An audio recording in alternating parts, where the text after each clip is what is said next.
శ్రీమాత్రే నమ. జయ గురు దత్తాత్రేయ నమ. ఈ వీడియోలో మనం ధనుసు రాశి వారికి ఏ వృత్తి కలిసి వస్తుంది, ప్రభుత్వ పరంగా ఏ రంగంలో అనుకూలించే అవకాశం ఉన్నది అన్న విషయాన్ని మనం ఈ వీడియోలో పరిశీలించే ప్రయత్నం చేద్దాం. ధనుసు రాశి సహజ రాశి చక్రంలో ఇది 9వ రాశి, భాగ్య రాశి అంటే అదృష్టకరమైనది. రాశి చక్రంలో ధనుసు రాశి బలంగా ఉంటే జీవితంలో వాడు ఎన్ని కష్టాలైనా ఎదుర్కొని నిజాయితీగా న్యాయసమ్మతంగా జీవితంలో పైకి వచ్చే అవకాశం ఉంటుంది. అయితే ఏంటంటే ధనుసు రాశి వాళ్ళు ఎప్పుడూ నిజాయితీగానే వెళ్ళాలి, ధర్మబద్ధంగానే ఉండాలి. అప్పుడు మాత్రమే వీళ్ళ జీవితంలో రాణించగలుగుతూ ఉంటారు. సో వృత్తిపరంగా చెప్పాలంటే వీళ్ళకి ఇది 9వ స్థానం అనేది గురుస్థానం కాబట్టి మంచి గురువులుగా రాణించగలుగుతారు. కాబట్టి వీళ్ళు మత ప్రబోధకులుగా, ఫాస్టర్లుగా, అలాగే ఉపాధ్యాయులుగా, గురువులుగా బాగా రాణించగలుగుతూ ఉంటారు. అంటే ఒక సంస్కర్తలుగా, ఫ్రీడమ్ ఫైటర్స్గా, 10 మందిని మంచి మార్గంలో పెట్టేవాళ్ళుగా ఉండే అవకాశం ఉంటుంది. ఒక జర్నలిస్ట్గా ఉండొచ్చు, ఒక ఫ్రీడమ్ ఫైటర్గా ఉండొచ్చు, ఒక సోషల్ రిఫార్మర్గా కూడా ఉండొచ్చు. సో అలాగే విద్యాశాఖ, మరి గురుకుల పాఠశాలల దగ్గర నుంచి ఉన్నత స్థాయి విద్యా సంస్థల వరకు ఆ విద్యా సంస్థలు నిర్వహించేవాళ్ళు, అందులో ఉపాధ్యాయులుగా ఉన్నవాళ్ళు, అడ్మినిస్ట్రేటర్స్గా ఉన్నవాళ్ళు, మొత్తం విద్యారంగం ఒకటి బాగా రాణిస్తుంది. దాని తర్వాత ఎండోమెంట్స్ డిపార్ట్మెంటు ఎక్కువగా టీటీడీ దేవస్థానం, అన్నవరం దేవస్థానం, అలాగే యాదగిరిగుట్ట లాంటి మహాపుణ్యక్షేత్రాలకు సంబంధించినటువంటి డిపార్ట్మెంట్లో అందులో పౌరోహితులుగా, అడ్మినిస్ట్రేటర్లుగా, ధర్మకర్తలుగా వ్యవహరించే అవకాశం ఉంటుంది. మొత్తం మీద ఏంటంటే ఇది ఒక ధర్మానికి సంబంధించింది కాబట్టి మరి ఇటువంటి ఎండోమెంట్స్ డిపార్ట్మెంట్లో అధికారులుగా ఉండే అవకాశం ఉంది. సో అలాగే ధర్మాన్ని ప్రచారం చేసే ధర్మ ప్రబోధకులుగా, ధర్మాన్ని రక్షించే వాళ్ళుగా ఉండే అవకాశం ఉంటుంది. అలాగే దాని తర్వాత వీళ్ళకి బాగా కలిసి వచ్చేది న్యాయశాఖ. మరి వీళ్ళు జడ్జిలుగా, న్యాయవాదులుగా, నిష్పక్షపాతంగా వ్యవహరించే వ్యక్తులుగా ఉంటారు. దాని తర్వాత ఏంటంటే బ్యాంకింగ్ రంగం. అంటే దీనికి గురువు అధిపతి అవ్వటం వల్ల గురువు సహజంగా ధనకారకుడు. అలాగే మరి 2, 5, 11 భావాలకి గురువు కారకత్వం వహిస్తూ ఉంటాడు కాబట్టి ఎక్కువగా ఫైనాన్స్ రిలేటెడ్ బ్యాంకింగ్ రంగంలో వీళ్ళు బాగా రాణించగలుగుతుంటారు. వయా మీడియాగా అకౌంట్స్ సంబంధించింది బ్యాంకింగ్ రంగం, కామర్సు ఇవి వీళ్ళకి బాగా రాణిస్తాయి. అలాగే రెవెన్యూ శాఖ, ప్రభుత్వ రంగ సంస్థల్లో రెవెన్యూ శాఖగా రాణించగలుగుతూ ఉంటారు. దాని అంబాసిడర్లుగా, న్యాయశాఖ మంత్రులుగా ఉండే అవకాశాలు ఎక్కువగా ఉంటాయి. సో ఏదైనా వీళ్ళు ఒక నిజాయితీగా ఉండే వృత్తుల్లో చాలా బాగా రాణించగలుగుతూ ఉంటారు. సో ఇంకా మనకి ముఖ్యంగా చెప్పాలంటే విద్యాశాఖ, ఎండోమెంటు, న్యాయశాఖ ఇవి ఇంపార్టెంటు.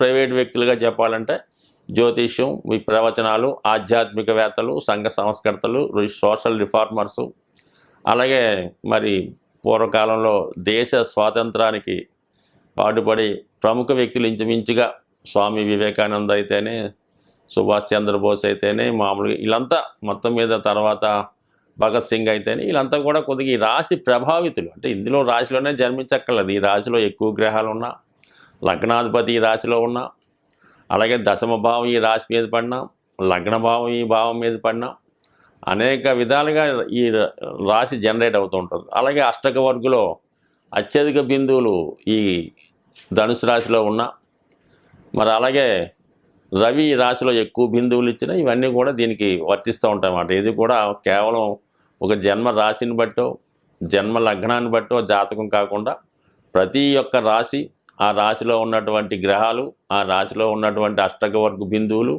ఆ రాశిని చూసినటువంటి గ్రహాలు అనేక విధాలుగా ఈ వృత్తి నిర్ణయం చేయవలసి ఉంటుంది. మరి ఈ వృత్తి నిర్ణయానికి దశాంశ, నవాంశ ఇవి కూడా పరిశీలించడం జరుగుతుంది. కానీ ఓవరాల్గా మరి శాస్త్రకారులు చెప్పిన దాని ప్రకారం రాశి చక్రంలో బలం ఉంటేనే మిగతాది మనం ఎన్ని చక్రాలు పరిశీలించినా ఎంత చూసినా కూడా ఇందులో మనకి ప్రాప్తం ఉంటే ఇందులో మనకి ఈ భావంలో ఇది ఉంది, ఇది లిఖిస్తే అది జరిగే అవకాశం ఉంటుంది, దానికి ప్రయత్నం చేసుకోవాలి, తక్కువ ఉన్నప్పుడు దాని స్ట్రెంత్ పెంచుకోవాల్సి ఉంటుంది. బట్ ఏదైనా ఈ ధనుసు రాశి వాళ్ళకి ఈ వృత్తులు మనం చెప్పినవి అనుకూలిస్తూ ఉంటాయి. అలాగే మరి చర్చ్ ఫాదర్స్ అవ్వచ్చు, అలాగే దేవాలయంలో టెంపుల్స్ అవ్వచ్చు, చిన్న చిన్న దేవాలయాలు ధర్మకర్తలు అవ్వచ్చు, ఇవన్నీ ఉంటుంది. మరి వ్యక్తిగతంగా నక్షత్రాల ప్రకారం ఈ రాశిలో ఉన్నటువంటి నక్షత్రాలు ముఖ్యంగా మూలా నక్షత్రం, అంటే ఇది మూలా నక్షత్రం అమ్మవారికి సంబంధించింది కాబట్టి ఎక్కువగా ఈ సరస్వతీదేవి అధిదేవత కానీ, కాళీమాత, నైరుతి అనేటువంటి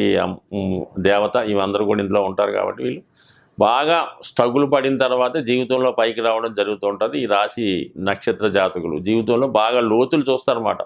ప్రతిదీ డెప్త్గా ఆలోచిస్తూ ఉంటారు, ఎప్పుడూ బిజీగా ఉంటారు.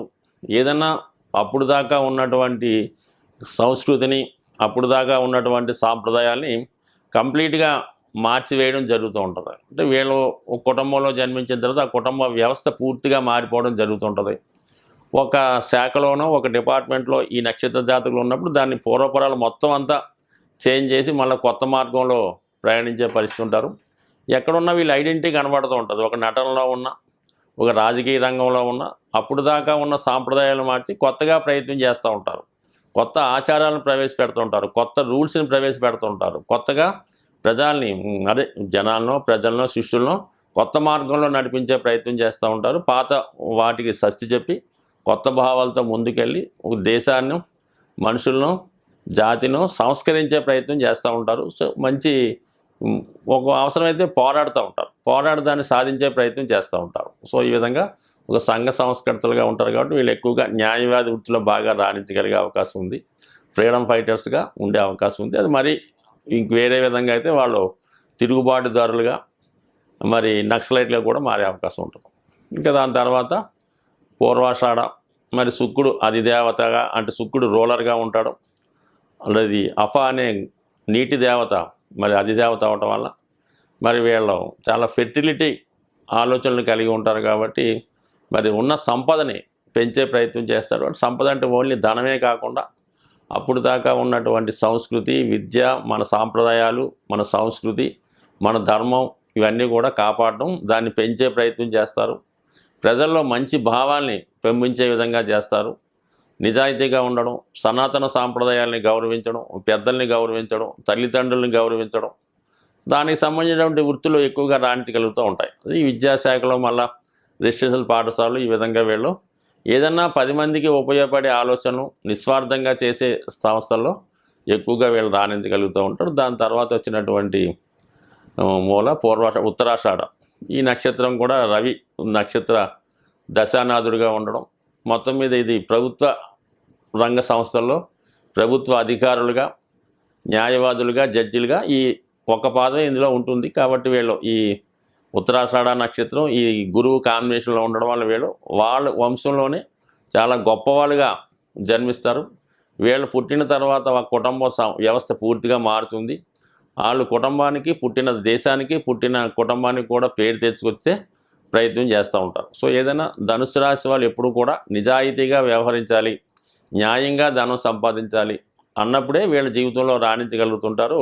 చిన్న పొరపాటుకి పెద్ద పనిష్మెంటు రావడం జరుగుతుంటుంది. కాబట్టి ఎప్పుడు కూడా న్యాయ మార్గంలో వెళ్తే వీళ్ళు చాలా జీవితంలో పైకి వచ్చి మంచి నేమ్ అండ్ ఫేమ్ కలిగించే అవకాశం ఉంటుంది. స్వస్తి.